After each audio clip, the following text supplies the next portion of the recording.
Hi there, welcome to today's battle report. Today we are playing a special made-up mission because we have a Zone Mortalis to play with. A friend of mine bought it for me, so going to be using it. So we have made up a special mission called Upload Bunker.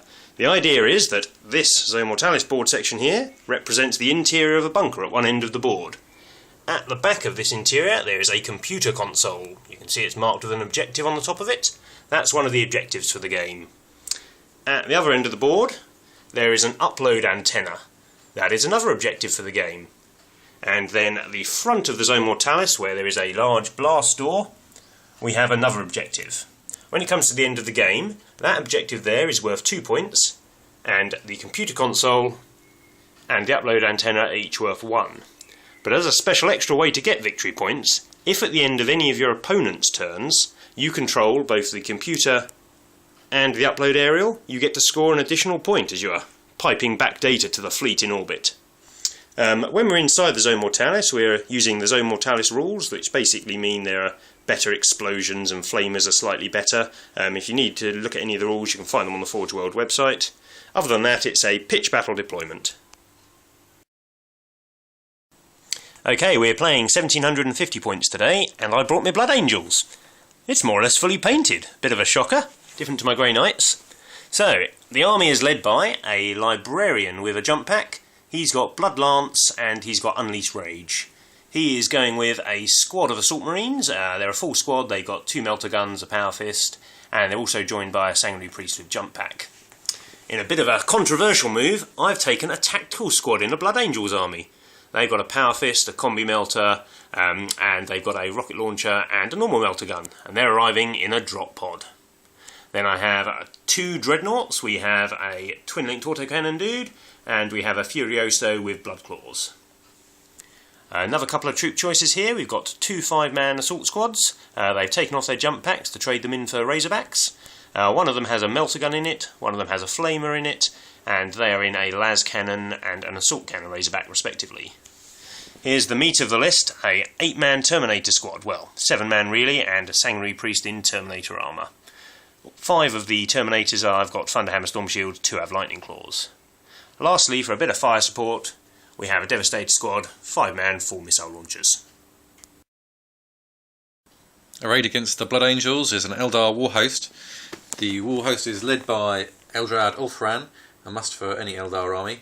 He's brought with him his trainee junior Farseer, who has learnt the Doom power. We've got 3 elite choices.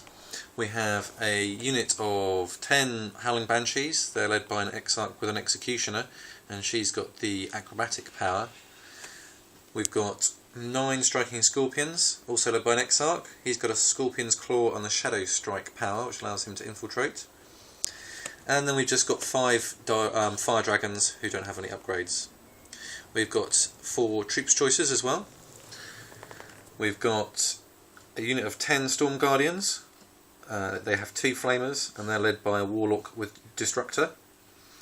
We've got 10 Dire Avengers, led by an Exarch. The Exarch's got 2 Catapults, and he's got the Blade Storm and Defend powers.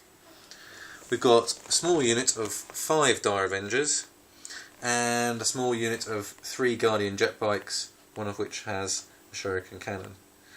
We don't have any fast attack choices, but we've got 2 heavy support. We have got the Wraith Lord here, the very old, very small vintage one. He's armed with a Bright Lance, an Eldar Missile Launcher and 2 Flamers. And we have what I like to call the God Falcon. It's armed with a Scatter Laser, a Shuriken Cannon and a Pulse Laser to put out 9 high strength shots around, and it's got the almighty Hollowfield Spirit Stones combination, which makes it extremely durable. We also have 2 other tanks. We've got 2 Wave Serpents here and here. They both have twin-linked Shuriken Cannons and an underslung Shuriken Cannon, and they will be transporting the Dire Avengers and the Fire Dragons. Okay, the Blood Angels won the dice roll and have elected to go second. The Eldar set up along this board edge. The hover tanks initially set up behind this forest, but then have since relocated down here after they saw the position of the Space Marine vehicles and Devastators. We've located the Wraith Lord, the Howling Banshees, and the Storm Guardians to attempt to take the computer terminal. And our striking Scorpions have infiltrated onto the communications pylon. The jet bikes are in reserve. On the Space Marine side, moving down the board, we have the Devastators set up behind this hill, ready to unleash fire on anything trying to take that communications pylon. The Assault Marines are hiding behind this massive fortress. And we have 2 Razorbacks, 1 empty, 1 with troops, and the Dreadnought hiding in the forest.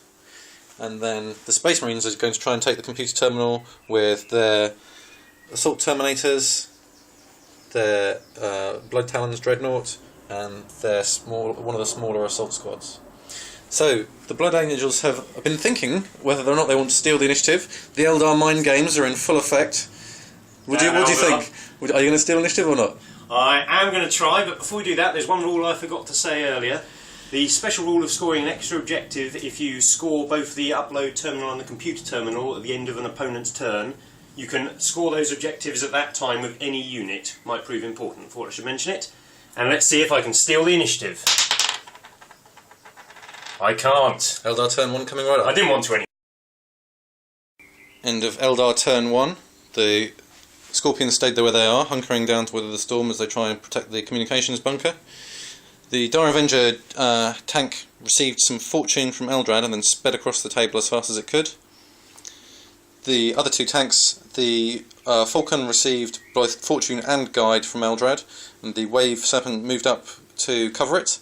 They unlaunched a volley of fire on the Razorbacks, which they could just barely make out through the trees. The Falcon managed to shake the las cannon Razorback, but the Wave Serpent didn't manage to get any effect against the assault cannon Razorback. Over in the Zone Mortalis, the Wraith Lord poked his head out and took a bright lance shot down the length of the board, managed to ding a Terminator, but he made his Storm Shield save. The rest of the units moved up behind. Okay, you join me at the end of Blood Angels turn 1. It started off quite nicely. I dropped this drop pod in. It was aiming over here because I didn't want it to go off the edge of the table, but then it scattered nicely. It's actually within 3 inches of the objective. Pretty good result. The Marines inside all piled out and unloaded their rapid fire weapons into the striking Scorpions, reaping a bloody toll on them, taking out 4 of them. The Devastators over here fired some missiles into them as well, but they only managed 1 kill. It didn't go so well on the rest of the table, unfortunately. I peppered all the Eldar tanks, but as is often the way with Eldar tanks, I did next to nothing. My autocannon and assault cannon failed to hurt the Falcon over here. My assault squad came over here. I managed to shake it with my crack grenades, and then I had my power fist to steam in and hit it. I managed to hit it once, needing a 6, so it was pretty good, but then rolled a 1 to pen. Not good. So over here I just moved up with the Terminators. I'm hoping I'm out of charge range. I think I am. Who knows? Bit of a game of chicken over here. Let's see what happens.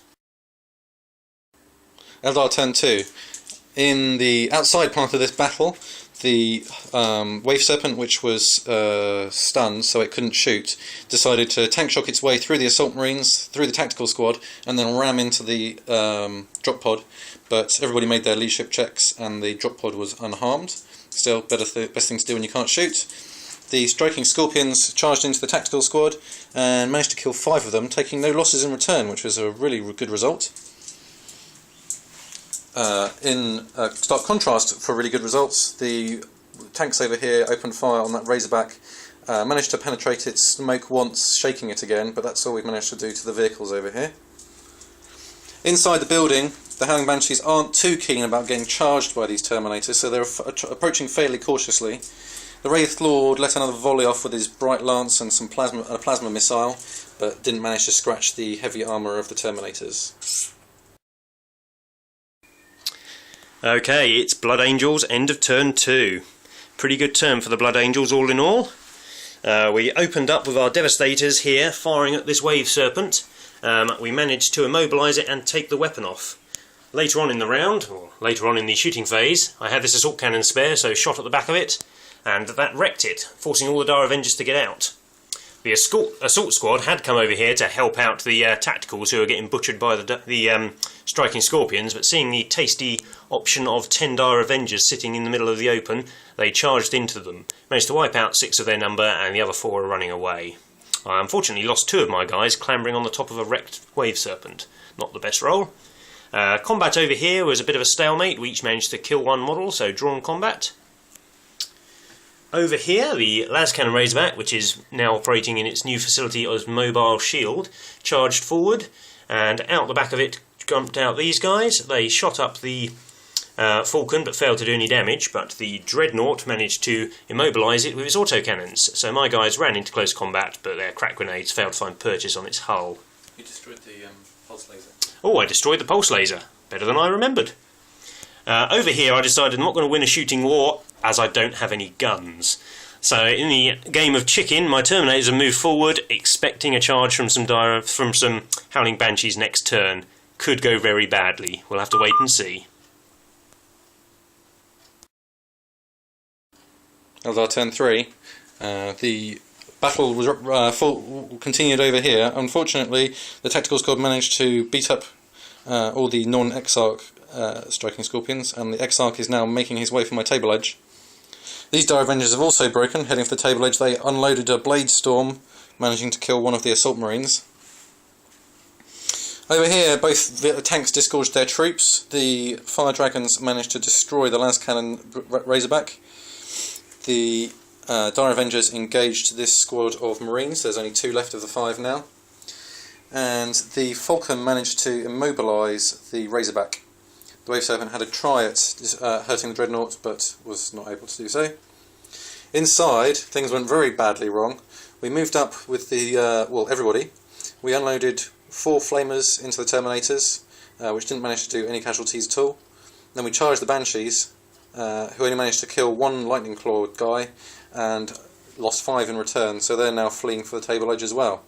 We seem to be losing in the Zone Mortalis, and also losing over on this hill. Okay, it's Blood Angel's turn 3. Over here, these guys fell back a bit to stove in the objective, but getting a bit more cover, and they unloaded onto the poor Exarch who was running away over there, managing to kill him. The missile launchers were excellent shots this turn, firing at this Wave Serpent, managing to wreck it. The autocannon Dreadnought and the immobilised assault cannon Razorback fired on the 5 fire dragons who found themselves out in the open. Unfortunately, the AP of their weapons was enough to kill all of the squad. Eldar and his dire Avengers unfortunately killed off my sergeant and his other squad mate. This big squad here attempted to move forward, weren't very quick on their run, but they'll get there soon enough. Inside here, the assault Terminators proved their worth. They charged into the Wraithlord and the large Guardian squad, managing to kill 7 of the Guardians and wounding the Wraithlord, who then failed his fearless saves and died as well. Their consolidate move put them within range of the Banshees, forcing them to run again this turn. Overall, a pretty good turn for the Space Marines. Eldar turn 4. These Guardian jet bikes jetted just onto the table here along the extreme far end, took a few pot shots at this tactical squad, reducing it to just the sergeant, and then danced safely back towards my table edge. Over here, the Librarian had another amazing turn of countering all 3 of Eldrad's powers. He's now countered 7 of 9. This took Eldrad into a berserk fury, and he charged at the assault squad, managing to kill the Librarian, losing only 1 dire Avenger in return. Over here, my ladies are still running for safety. They took a cheeky shot with a shuriken pistol, but to no avail. So overall, I'd say the Space Marines have clear control of that control panel. This objective here is difficult to say probably at the moment. Depends how this assault goes next turn. And over here, a lone Space Marine is holding off 3 jet bikes, supported by these Devastators. Okay, Blood Angels turn 4. It was a bit of a lucky one. The Devastators over here, realising there was literally nothing in their line of sight, made a sprint for the objective as the lone surviving sergeant was having trouble with the jet bikes. Unfortunately for the Eldar player, the jet bikes are no longer there. They've been replaced by an Eldar Codex. They were all shot up by this Dreadnought over here. He only killed 1 of them, But as has been the aim of the game for the Eldar, not the aim of the game, the outcome of the game, he keeps on failing every leadership test he has to make, so the jet bikes ran off the board. There was a similar story down here. The Assault Marines won the combat just by 1, but again, leadership 10 from Eldrad, or 9 because of the combat loss, he rolled a 10, off he ran. The only models left for the Eldar are this Falcon and Eldrad. He really needs to sprint quite far next turn, so then he can come back. The Assault Terminators in here have just spread out, and at the end of my turn I control the computer and the uplink terminal. So There's no chance of an Eldar getting anywhere near either of them. It does seem unlikely the Eldar are going to kill them, so an extra victory point for me, hopefully. Eldar turn 5, and we decided to call it a day. Eldrad attempted to mind war the apothecary as he fled the battle. Unfortunately, he missed with his attack roll. The Falcon opened fire and managed to do no casualties to the assault squad as well. The Howling Banshees have fled, and the Guardians are automatically off the table next turn. So it's fleeing Eldrad and the God Falcon left. I think that we are unlikely to come back from this position. So, how do you think the battle went for you then? It was pretty good. I think the Terminators were pretty indestructible, really. They made so many saves. Yep. There's not much the Eldar can do. The Banshee charge is our best tactic against that unit. Yeah, you charged with 9 Banshees against the Terminators and killed 1. It was just bad luck on your hitting and really good luck on my saves. Yes, and of course the main problem for me was my leadership this game. So yeah, I think you must have failed 4 leadership 9 or 8 checks. The things that failed their leadership were the Storm Guardians, the Banshees, over here the Jet Bikes, over here the Striking Scorpions. Dire Avengers in the middle. The Dire Avengers in the middle ran off the table, and this Dire Avenger squad also ran. So I think is that 6 or 7 of my 7. units? I think only 2 of them were I'd beaten you by a lot. The rest are like I just beat you by 1. Yeah. So and that was my problem. My Librarian had an excellent Psychic Hood. His Psychic Hood was really on form. He managed to stop 7 of 9 powers, so that was pretty crippling for pretty bit more when I put so many points into Eldrad. 45% it should be. Yeah. Okay. And I think the mission worked really well. I really liked that we had this nice close quarters fighting. Yeah. But then also had this nice large, relatively open space. Yeah, I think the fact that if you controlled both forced us both to actually go to both of them instead of trying to just win one and forget about the other. So I think this was probably more successful. It reminded me a little bit of the cave battle we played, the Tau versus Grey Knights game. Yes. In that it had 2 kind of distinct areas, but I think this was more successful because we really encouraged both players to go to both locations. Yeah, and I think the middle objective being worth twice what the other 2 were, if the game had gone on longer and was a bit closer, we would have both congregated on that. Yeah. I mean, we had quite a lot of stuff in that area anyway. I think the weakness of this mission is you really want to be a highly mobile army. I don't think it's quite telling that I chose my most mobile army and you chose your most mobile army for this game. Yes, very much so. Because you really want to be able to reinforce both areas if things go wrong. Yeah, you deployed all 3 of your tanks and I deployed my tanks and assault squad in the centre of the table so it could go so they could be used flexibly. But if we've been playing, like I've been playing my Tyranids, or you've been playing one of your less mobile armies, then my demons, for instance, really you just have to pick 2 armies and an army to go into the Zone Mortalis and an army to try and take the communications array, and it'd be like having 2 separate battles. Yeah, no, it worked well overall, eh? Yeah, good match. Thanks very much. Excellent.